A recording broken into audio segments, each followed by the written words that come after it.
Kanchipuram Vakula silks నాణ్యత మా ప్రాధాన్యత. మదీనాగూడ, మియాపూర్, హైదరాబాద్ లో త్వరలో శుభారంభం. ఇవాల్టి మన సిల్వర్ స్క్రీన్ లెజెండ్ శ్రీమతి ఎస్పి శైలజ గారితో మాట్లాడబోతున్నాం. శైలజ గారు నమస్కారం. నమస్తే స్వప్న గారు, ఎలా ఉన్నారు? బాగున్నాం, మిమ్మల్ని చూసి ఇంకా బాగున్నాం, ఆనందంగా. 45 సంవత్సరాలు కెరియర్ అని మా షో టీం మాట్లాడుతుంటే తెలుసుకున్నాం అనమాట. కానీ మీ గొంతుకి మాత్రం 25 ఏళ్ళు, ఇంకా తక్కువ. ఏం లేదమ్మా, ఏజ్తో తెలుస్తుంది, కొంచెం నాకు తెలుస్తుంది కదా, నా శృతి రేంజ్ తగ్గిందని తెలుస్తుంది. అవునా? బట్ భగవంతుడి అనుగ్రహం అంతే. ఈ మధ్య ఏం పాటలు పాడారు? సినిమాల్లో ఎక్కువ సినిమాల్లో అసలు పాడట్లేదనే చెప్పాలి. బట్ ప్రైవేట్ ఆల్బమ్స్ వాటిలో పాడుతున్నాను. అన్నమాచార్య కీర్తనలు అవి ఈ మధ్యనే పాడడం జరిగింది కొన్నిటికి. ఏదో ఒకటి, ఇటు డివోషనల్ కానీ లేకపోతే ప్రోగ్రామ్స్ కానీ అలా పాడుతూనే ఉన్నాను. ఎస్పి శైలజ గారి పాటలంటే ఆ లిస్ట్ ఆఫ్ టాప్ 30 సాంగ్స్, అవి ఎప్పటికీ గుర్తుండిపోయే మంచి మంచి పాటలు పాడారు మీరు. Thank you. సో అంటే అవి యాదృచ్ఛికమా అలాంటి పాటలు మీకు రావడం, మీరు పాడాక వాటికి ఆ బరువు వచ్చిందని? అట్లా ఏం లేదమ్మా, నిజంగానే యాదృచ్ఛికం అనే చెప్పాలి. ఎందుకంటే నేను ఫీల్డ్లోకి రావడమే యాదృచ్ఛికం. నేను అసలు ఒక సింగర్ని అవుతానని, కానీ ఇంట్లో కూడా పెద్ద ఎక్స్పెక్టేషన్స్ ఎవరికీ లేవు. బట్ మా మదర్కి మటుకు ఉండేదన్నమాట. అంటే మిగతా సిస్టర్స్ అందరూ మ్యూజిక్ నేర్చుకున్నారు ఇంట్లో. అవును.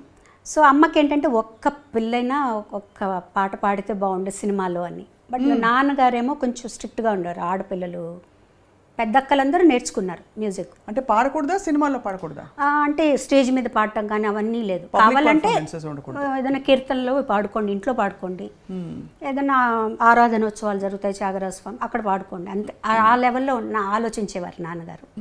అమ్మకి ఏంటంటే అన్నయ్య పాడుతున్నారు కదా ఆల్రెడీ, ఒక్క అమ్మాయి ఒక్క పాట పాడితే చాలు నాకు అని ఆవిడ ఆశ. సో నా దగ్గరకు వచ్చేటప్పటికి ఏమైందంటే కొంచెం సడలింపు వచ్చింది. అంటే స్కూల్ ద్వారా వచ్చింది. స్కూల్లో కాంపిటీషన్స్లో పాడటం, ప్రైజులు రావటం. అవును. సో అమ్మ అది బాగా ఎంకరేజ్ చేసేవారు. అంటే కాంపిటీషన్స్ వరకు నాన్న ఒప్పుకునేవారు, కానీ ప్రోగ్రామ్స్కి వెళ్ళటం, స్టేజ్ మీద పాడటం ఒప్పుకునేవారు కాదు. నాన్నగారికి తెలియకుండా పంపించేవారు అమ్మ.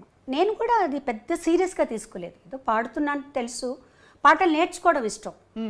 పెద్ద మనకి వెసులుబాటు కూడా ఉండేది కాదు. అంటే టేప్ రికార్డర్స్ అలా కాకుండా నేను రేడియోలో వినడం, అక్కయ్య దాన్ని నాకు చెప్పడం, రాసుకోవటం, అట్లా నేర్చుకున్నాను నేను. ఎలాంటి పాటలు అప్పుడు నేర్చుకునేవి? అప్పుడు ఎక్కువగా సుశీల్ గారి పాటలే. అసలు రేపల్లె వేచను, రాధకు నీ వేర ప్రాణం, ఇవన్నీ అన్నమాట. నీ దయరాధ, పూజలో సాంగ్స్ అన్నీ సుశీల్ గారి పాటలు, అందరి పాటలు నేర్చుకునేదాన్ని. ఒక పెద్ద చేంజ్ ఏంటంటే అప్పుడు యాదోంకి బారాత్ రిలీజ్ అయింది. ఆ పాటలు అసలు ఎక్కడికో తీసుకెళ్ళిపోయాయి. ఇలా కూడా చేంజ్గా ఉంటున్న పాటలు అంతే తప్పించి నేను సినిమాల్లో పాడాలి అనే ఉద్దేశం అయితే నాకు లేదు. అంటే అనుకున్నా మహా అయితే ఒక పాట పాడతానేమో, అంతే. చదువు మీద, కాంపిటీషన్స్ మీద, వీటి మీదే జాస్ ఉండేదన్నమాట. తర్వాత స్పోర్ట్స్లో ఉండేదాన్ని నేను. నేను ఖోఖోలో స్టేట్ సెలెక్ట్ అయ్యాను అనమాట. సో వాటి మీద ఇంట్రెస్ట్ ఉండేది. అవి ఎప్పుడు ఆంక్షలు లేవా ఆడపిల్లలు స్పోర్ట్స్ ఆడడం ఏంటి? అది కూడా అంటే మాది ఆడపిల్లల స్కూలే కదండి. ఓన్లీ అబ్బాయిలతో ఏం లేదు, అమ్మాయిలతోనే, ఆడపిల్లల స్కూల్స్తోనే కాంపిటీషన్స్ ఉండేవి. అందుకని నాన్నగారు దానికి ఏమనేవారు కాదు. సెలెక్షన్స్ అప్పుడు మటుకు కొంచెం భయపడ్డారు. ఏలూరులో సెలెక్షన్స్ అయింది, స్టేట్ సెలెక్షన్స్. అప్పుడు ఎలా పంపించాలి అని టీచర్లు అందరూ వచ్చి, పర్వాలేదు మేము తీసుకెళ్తామని చెప్పి జాగ్రత్తగా తీసుకెళ్లారు. మా కజిన్స్ ఉన్నారు ఏలూరులో, అక్కడే ఉండాలి అని అన్నీ చెప్పి మొత్తానికి సెలెక్ట్ అయ్యాను నేను. ఆంధ్రా నుంచి నేను ఒక్కదాన్ని స్టేట్ సెలెక్షన్లో నెల్లూరు డిస్ట్రిక్ట్ నుంచి నేను సెలెక్ట్ అయ్యాను అనమాట. అబ్బాబ్బా, అంత ఖోఖో. ఖోఖోకి. సరే అప్పుడు యాక్చువల్గా ఇంకా నేను నేషనల్ సెలెక్షన్కి వెళ్ళాలి. సో అదే టైంకి నాకు ఫస్ట్ పాట పాడే ఛాన్స్ వచ్చింది. ఆట కాదు పాట దీంట్లోకి వచ్చాను అనమాట. అట్లా జరిగింది. అది కూడా నేను ఒక్క పాట పాడతానే అనుకున్నా. మళ్ళీ వెనక్కి వచ్చేస్తాను, 9th స్టాండర్డ్ ఫినిష్ చేయాలి, 10th చదవాలి, చదువుకోవాలి అనే ధ్యాస, ఆటల మీద ధ్యాస ఎక్కువ ఉండేది. అలా వచ్చిన దాన్ని ఇక్కడ స్థిరపడిపోయాను. అప్పట్లో మీరు పాడుతున్నప్పుడు అన్నయ్య మీ పాట విని ఎలా స్పందించేవారు? కరెక్ట్ చేసేవారా? నాన్నగారు కరెక్ట్ చేసేవారా మీ పాటని? గమకం ఇలా వనాలమ్మా, లేకపోతే ఇది ఇంకా ఈ శృతిలో ఇలా పాడాలని చెప్పి? కానీ నాన్నగారు పెద్దగా ఏ కరెక్షన్ అంటే అంతగా వినేవారు కాదు. అప్పట్లో ఏదన్నా వస్తే రేడియోలో రావటం, లేదంటే మేము రికార్డ్ చేసుకొని చెన్నై నుంచి నెల్లూరు వెళ్ళి నాన్నగారికి వినిపించడం మేము వెళ్ళినప్పుడు అలాగే జరిగేదన్నమాట. సో అన్నయ్య మటుకు చెప్పేవారు. నేను పాడిన వేరే పాటలు కూడా విని ఎక్కువగా నాకు నా మీద సుశీల్ గారి ఇన్ఫ్లుయెన్స్ ఉండేది విపరీతంగా. ఆ స్పష్టత తెలుస్తుంది పలుకులో, చాలా ఉండేదన్నమాట. సో ఎప్పుడు నన్ను హెచ్చరిస్తూ ఉండేవారు, అన్నయ్య నువ్వు సుశీల్ గారి లాగా పాడావంటే మటుకు ఉండలేవు ఇండస్ట్రీలో, ఎందుకంటే ఆవిడ ఉన్నారు, ఆవిడ పాటలు పాడడానికి ఆవిడ పాటే నువ్వు పాడితే ఇంకెందుకు, నువ్వెందుకు, ఆవిడే ఉన్నారు కదా అని చెప్పేవారు. మొత్తానికి ఏమైందంటే తమిళ్లో పాడేటప్పటికి నా ఒరిజినల్ వాయిస్ నాకు తెలిసింది. వేరే ఏలియన్ లాంగ్వేజ్ అప్పటి వరకు నాకు తెలియదు తమిళ్లో ఎలా పాడాలి, నా ఒరిజినాలిటీ బయటకు వచ్చిందనమాట. సో అప్పుడు లక్కీగా ఏంటంటే ఈ జానపదం టైప్ సాంగ్స్ మనం రావటం వల్ల ఆ ఛాయలు కొంచెం తగ్గాయి. అయినా కంప్లీట్గా పోయాయని నేను చెప్పను, ఆవిడ ఇన్ఫ్లుయెన్స్ నా జన్మాంతరం నా మీద ఉంటుంది. సో అది మటుకు చెప్పేవారు. తర్వాత ఎక్స్ప్రెషన్స్ ఇవ్వాలని చెప్పేవారు.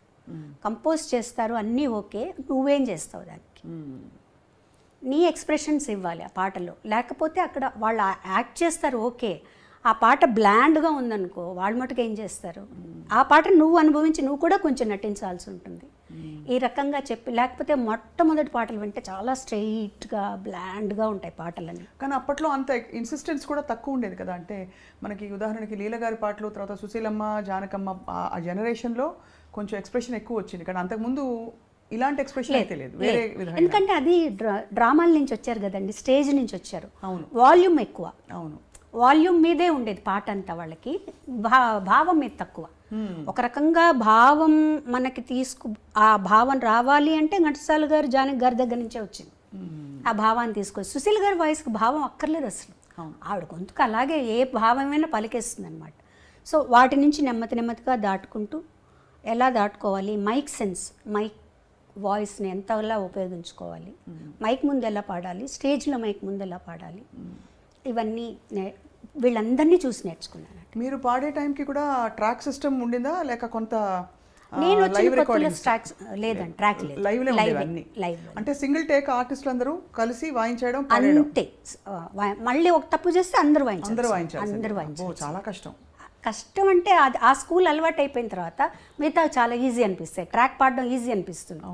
ఎందుకంటే అక్కడ చాలా జాగ్రత్తగా ఒక 30 పీస్ ఆర్కెస్ట్రా ఉందనుకోండి, పక్కన కో ఆర్టిస్ట్ ఇంకో చోటుకి వెళ్ళాలనుకోండి, ఇవన్నీ దగ్గర పెట్టుకోవాలి మనం. అవును.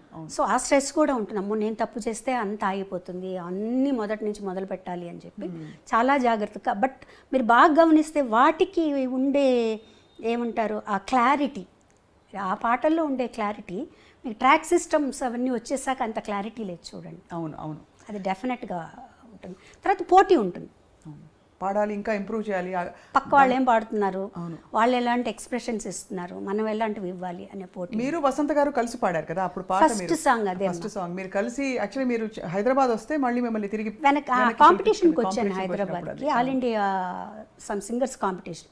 మన చిత్తరంజన్ గారే దానికి జడ్జిగా వచ్చారు. ఆ రోజు పాడేసి లక్కీగా నేను వసంత ఇద్దరం పాడేసి ట్రైన్ ఎక్కాము. ఇద్దరు కలిసి పాడారా? లేదు, తను ఒక సాంగ్ నేను ఒక సాంగ్, తనకు ఫస్ట్ ప్రైజ్ నాకు సెకండ్ ప్రైజ్ వచ్చింది ఆ కాంపిటీషన్. తనేమో రారయ్య పోయిన వాళ్ళు అని గాజులకి స్టైల్లో ఒక పాట పాడింది. నేను ఏం పాడానో నాకు అంతగా గుర్తులేదు, రాధకు నివేర ప్రాణమే పాడాను అనుకుంటానండి. సో అది పాడిన తర్వాత మధ్యాహ్నానికి మాకు అప్పుడు ఫోన్లు ఎవరింటికో తెలిసిన వాళ్ళ ఇంటికి ఫోన్ చేసి అన్నయ్య పిల్లలిద్దరిని ట్రైన్ ఎక్కించి మార్నింగ్ కల్లా చెన్నైలో ఉండేటట్టు చేయమన్నారు అనమాట. సో ఆ కాంపిటీషన్ పాడి ట్రైన్ ఎక్కి వచ్చేసాం. అది 1977 1977 13th ఫిబ్రవరి 14th ఫిబ్రవరి పాడామని. అబ్బా, గూస్ బంప్స్ వస్తున్నాయి మీరు చెప్తుంటే. అంటే అంతకాలం క్రితం. సో అప్పుడు లలిత సంగీతం బాగా ప్రాచుర్యంలో ఉంది. అవునండి. విడిగా నేర్చుకోవడం అలా ఉండిందండి? అంటే లలిత సంగీతం అవన్నీ ఏదైనా మంచి పాటలు ఉన్నాయి. ఇప్పుడు కచేరీలు చేసేటప్పుడు అప్పుడు లలిత సంగీతం కూడా పాడేవాళ్ళు. సినిమా పాటలతో పాటు లలిత సంగీతాలు పాడేవాళ్ళం, అందరూ పాడేవాళ్ళు, కో సింగర్స్ అందరూ. సో ఆ లెక్కగా నేర్చుకున్నాను అనమాట కొన్ని పాటలు. ఒక్క పాట గుర్తు చేసుకోగలుగుతారా? ఒక పల్లవి. లలిత సంగీతమా? మీ ఇష్టమైన పాట. లలిత సంగీతం ముఖ్యంగా ఎందుకంటే అది మనకి తరచుగా వినిపించదు. ఇది యాక్చువల్గా నేను పాడే లలిత సంగీతం ఏంటంటే చాలా ప్రాచుర్యం పొందింది, కానీ ఎవరు రాశారు, ఎవరు కంపోజ్ చేశారని తెలియదు. మా సిస్టర్ రాసింది, తనే కంపోజ్ చేసింది అనమాట.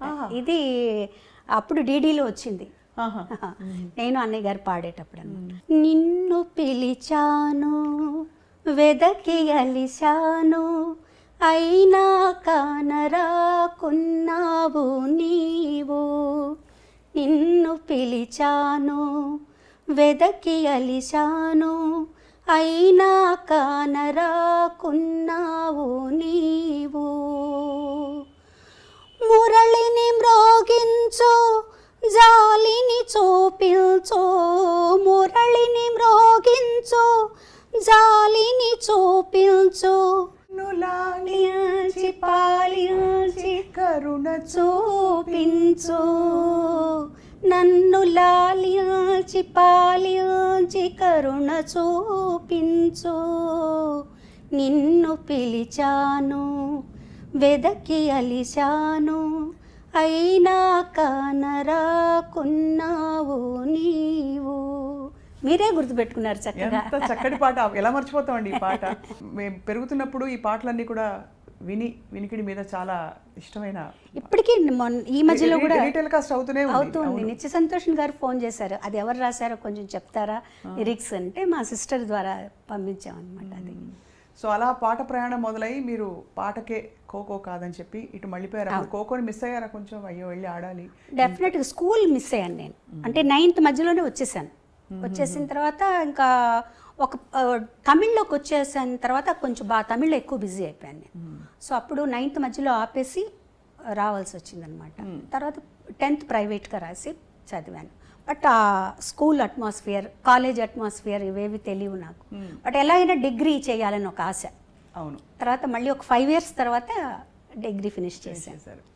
శైలజ గారు, మిమ్మల్ని ఎప్పుడు చూసినా అప్పటి నుంచి ఇప్పటిదాకా మీరు పాటలు పాడిన తీరు, ఇప్పుడు లాస్ట్ ఇంటర్వ్యూ మనం చేసినప్పుడు చాలా పద్ధతైన పెంపకం కొట్టొచ్చినట్టు కనిపిస్తుంది.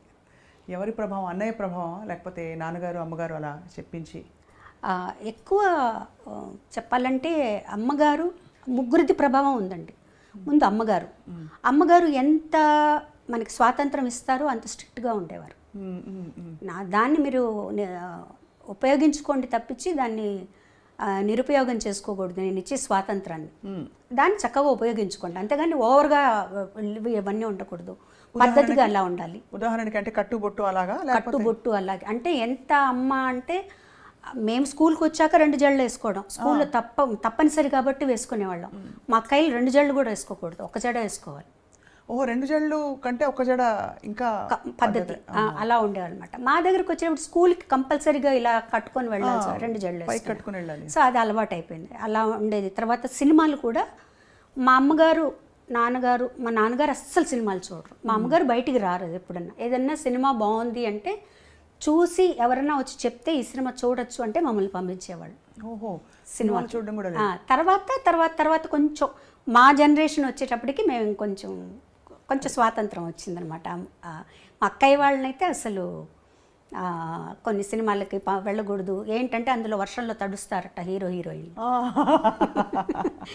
సో అలా ఉండేది. బట్ చదువులో కానీ, ఆటల్లో కానీ, కాంపిటీషన్స్, పాటల్లో కానీ వీటన్నిట్లో ఎంకరేజ్ చేసేవారు.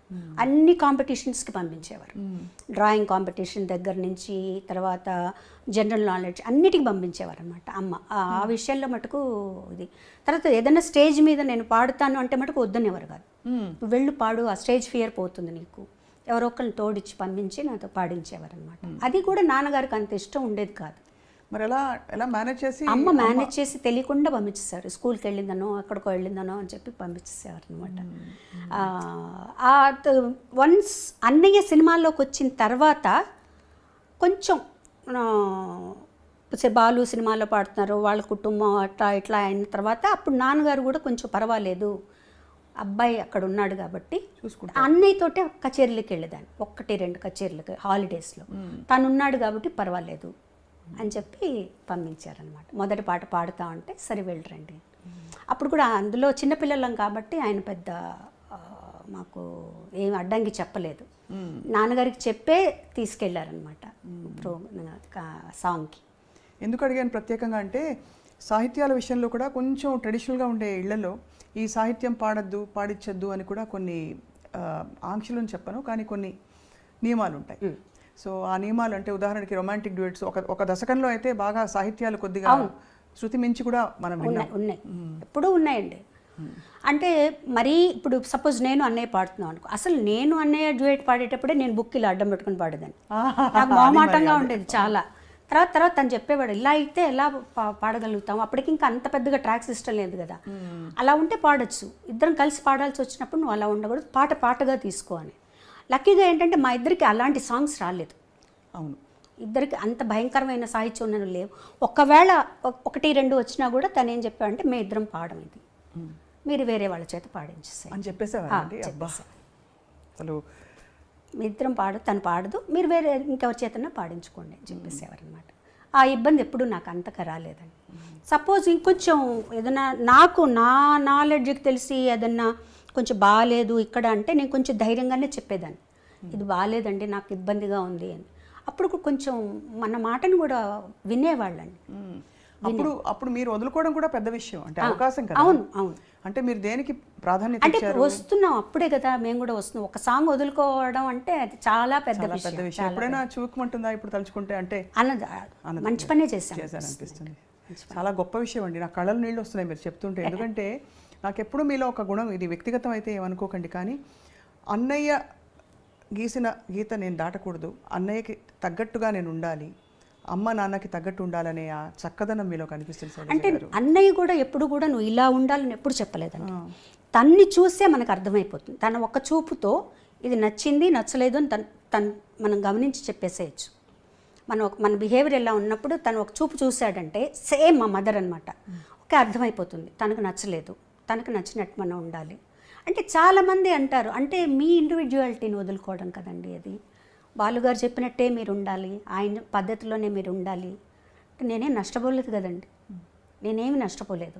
నేను ఫీల్ అయితే నాకు స్వాతంత్రం లేదు, నేను ఇలా ఉండాలి అలా ఉండాలనుకుంటున్నాను, అలా వెళ్ళాలనుకుంటున్నాను అంటే అప్పుడు నేను బాధపడచ్చు. నాకేమాత్రం లేదు, ఓకే. నేను ఎందుకంటే తను ఎంత కష్టపడుతున్నాడో, తను ఎంత పద్ధతిగా ఉన్నాడో, అందరితో ఎలా మెలుగుతున్నాడో అవన్నీ తన్ని ఇక్కడికి వచ్చాక, చెన్నై వచ్చాక నాకు అర్థమైంది. పెద్ద ఫ్యామిలీ మాది, ఆ ఫ్యామిలీని అంతా తనే పోషిస్తున్నారు. అలాంటప్పుడు తను ఎంత పద్ధతిగా ఉండాలి, ఎంత వర్క్ చేయాలి, డే అండ్ నైట్ వర్క్ చేసేవాడు. తను పిల్లలతో స్పెండ్ చేయలేదని అదని ఇదన్నీ అన్నా కూడా ఇంత ఫ్యామిలీ గడవాలి అంటే తను పిల్లలతో స్పెండ్ చేస్తే అవ్వదు. నేను ఆ ఫీల్డ్లోకి వచ్చిన తర్వాత ఇవన్నీ నాకు అర్థమయ్యాయి. మోర్ దెన్, ఎందుకంటే మిగతా వాళ్ళందరికంటే కూడా నేను తనతో ఎక్కువ స్పెండ్ చేశాను. సో నాకు అప్పుడు అర్థమైంది తను నలుగురితో ఎలా ఉంటారు, ఏమన్నా ఏ ప్రాబ్లమ్స్ ఉన్నా అవి ఇంటి దగ్గర. వన్స్ స్టూడియోకి వచ్చేసాక అసలు కంప్లీట్గా బాలసుబ్రహ్మణ్యం ఆ పాటకు చేంజ్ అయిపోతాడు అంతే. సో ఇవన్నీ కూడా ప్రొఫెషనల్గా మనం ఇలా ఉండాలి, ఈ పద్ధతిలో ఉండాలి. మనలో అనవసరంగా ఒక మాట మనం మాట్లాడకూడదు, మన గురించి ఇంకొకళ్ళు మాట్లాడకూడదు అంతే. ఆ పద్ధతి అట్లా అలవాటైపోయింది తనతో ఉండి. మాటే మంత్రము పాట పాడినప్పుడు మీరు చాలా